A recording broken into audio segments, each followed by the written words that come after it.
También es un día especial porque hoy se cumple un año de la asunción de Alberto Fernández. ¿Se acuerdan aquel día en el que Alberto llegó en su auto particular a la Casa Rosada o al Congreso? No me acuerdo.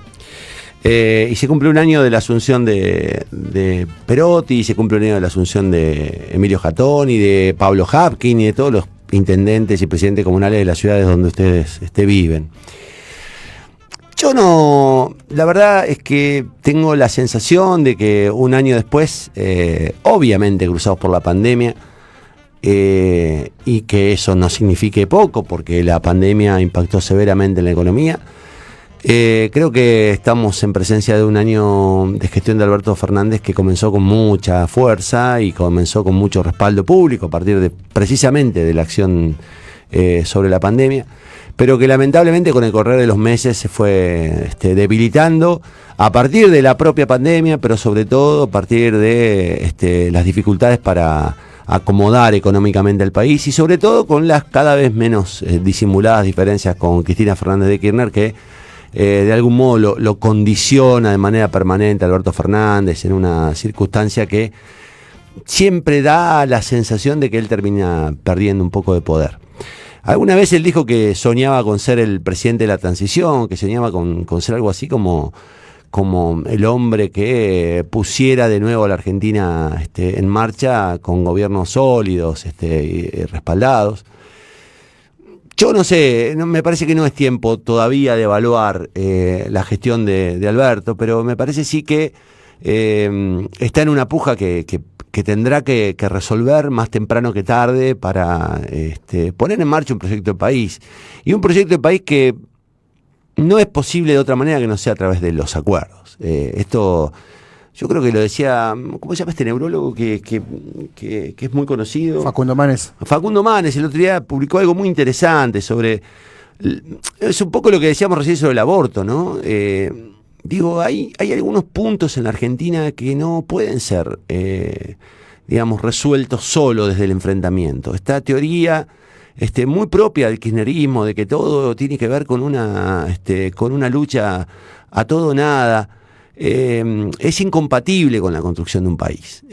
No se puede estar todo el tiempo enfrentándonos, y me parece que Argentina necesita con urgencia un acuerdo elemental, que ponga 5 o 6 puntos en las que todos tengan la generosidad de firmar.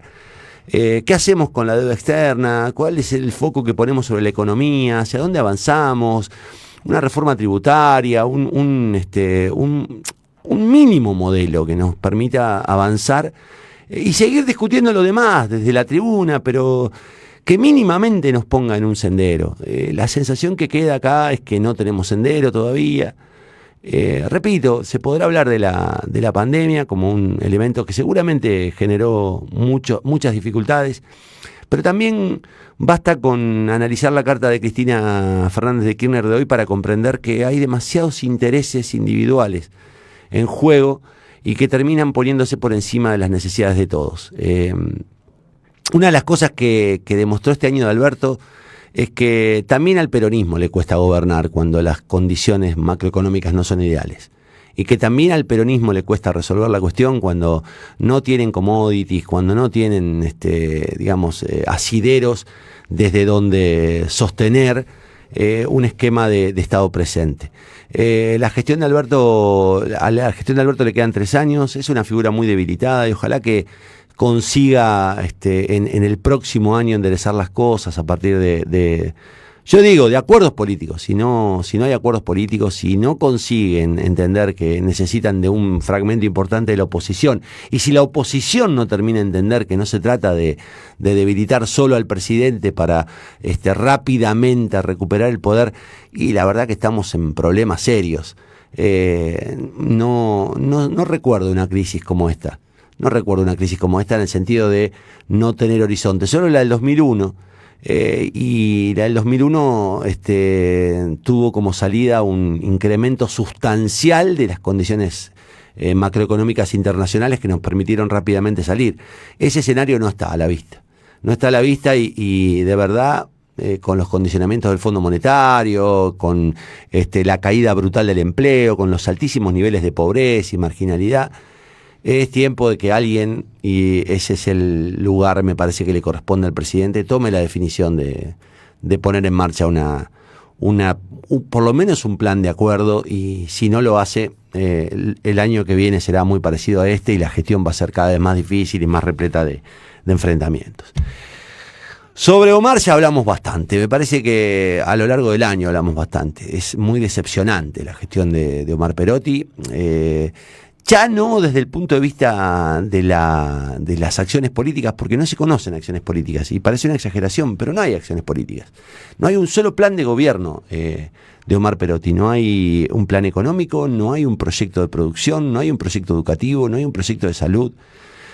Todo lo que se hizo a lo largo del año fue una ruptura, una destrucción de lo que se venía haciendo en las gestiones anteriores, una política de mucho enfrentamiento verbal con un protagonista central que fue y es el ministro de Seguridad, Marcelo Saín, que ha puesto, lo dijo el propio Busato hoy en una declaración, al peronismo en un estado de interna que está a punto de resolverse en los estrados judiciales.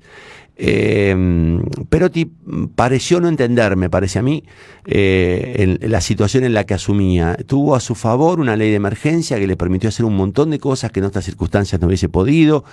Tuvo a su favor la pandemia porque recibió muchísimos recursos nacionales, porque recibió y heredó un sistema de salud muy sólido respecto al resto de las provincias, porque tuvo tiempo, tuvo 6 meses para organizar un esquema de asistencia y sin embargo tampoco percibimos que lo haya aprovechado. El resto es nada, el resto es absolutamente nada. Cuesta encontrar en la gestión de Omar Perotti una sola acción de gobierno. Lo que se conoce por ahora es solo la acción de intentar instalar el plan Conectar, que es un plan que necesita pasar por la legislatura, que ya fue aprobado por el Senado, pero que no va a recibir aprobación en diputados porque está sustentado sobre un plan técnico que no se conoce. Ayer el diputado Alejandro Boscarol dice que citaron por tercera vez a los responsables del plan para que vayan a explicar a la legislatura y por tercera vez no fueron. Y Omar Perotti quiere sacar $100 millones sin justificar para qué los quiere sacar. Entonces creo que ni siquiera el único plan que propone, que es el plan Conectar, puede ser llevado adelante. Y todo lo demás que lo rodea es corrupción, es acciones sospechosas, es un nivel de acuerdo bochornoso con los gremios estatales, con ANSAFE, con UPCN, con ATE, todos beneficiados con algo, un nivel de empobrecimiento muy fuerte de los trabajadores públicos y un nivel de parálisis de la economía que no recibió del Ministerio de la Producción Provincial ningún tipo de ayuda. Todo lo que recibió el pequeño y mediano productor, el pequeño y mediano comerciante viene de Nación y en algunos casos incluso del municipio con alguna digamos con algún plan de alivianamiento impositivo, pero la verdad en general la gestión de Perotti es muy opaca, muy pobre, prácticamente nula y se ha caracterizado solo por los escándalos. Si no, fíjense lo que está pasando en la Cámara de Senadores. Y finalmente me toca a mí decirlo por Santa Fe, como le tocaría a cualquier otro que viviera en Rosario hablar de Pablo Hapkin o cualquier otro que, digamos, si quiere habla de su propio intendente. Emilio Jatón contó con una gran ventaja todo este tiempo, que fue la ventaja de que los temas nacionales y provinciales, y sobre todo el tema de la pandemia, ha cooptado prácticamente toda la centralidad de la opinión pública. Los municipios han pasado a ser, digamos, lugares desde donde se han resuelto cuestiones que estaban prácticamente todas vinculadas a la pandemia, regular, aperturas, cierres.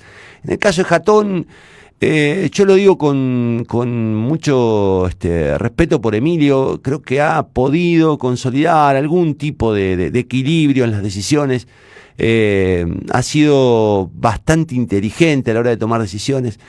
Y en lo estrictamente vinculado a la gestión, hay que decir algo que probablemente resulte muy llamativo.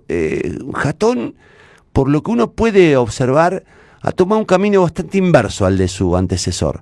Es llamativo cómo las políticas públicas de Jatón, las que se vienen anunciando, están básicamente destinadas a los sectores más abandonados.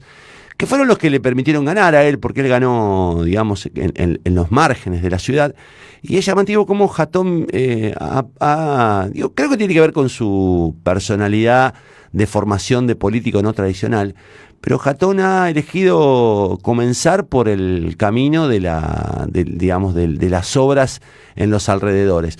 Igual tiene, repito, la ventaja de no tener el foco puesto todo el tiempo como lo tienen los gobernadores o como lo tiene el propio presidente de la nación. Un año de gestión, pasó un año ya. Parece mucho, pero al mismo tiempo es apenas una cuarta parte. Algunos dirán, bueno, ya pasó una cuarta parte, pero otros a lo mejor podemos decir, apenas pasó una cuarta parte. Quedan 3 años de gestión para Alberto, para Omar y para Emilio. De los 3 dependerá severamente si van a cambiar o no los rumbos, si van a consolidar o no los rumbos. En cualquier caso les ha tocado, incluso a Perotti, y lo digo con absoluta franqueza, gobernar en un país en crisis y en un contexto de verdad muy complicado como es el contexto de la pandemia, que se llevó ni más ni menos que 40.000 vidas. Y eso no deja de ser un dato muy estremecedor, porque hablamos de un año definitivamente diferente a todos. Ojalá el 2021 le permite a Alberto Fernández gobernar con más tranquilidad y con menos internas. Ojalá Cristina termine de aceptar que no es la que conduce el país y unifique criterios. Ojalá Emilio empiece a lucir un poco más en la gestión, y ojalá Perotti encuentre un plan de gobierno. Eso es lo que deseo para los 3. Con las miradas críticas, con las miradas a favor, con las miradas más o menos favorables o negativas, es lo que deseo. Que Alberto encuentre un poco más de tranquilidad para gobernar, que Emilio consolide un proyecto de ciudad y que Omar Perotti se ponga a gobernar.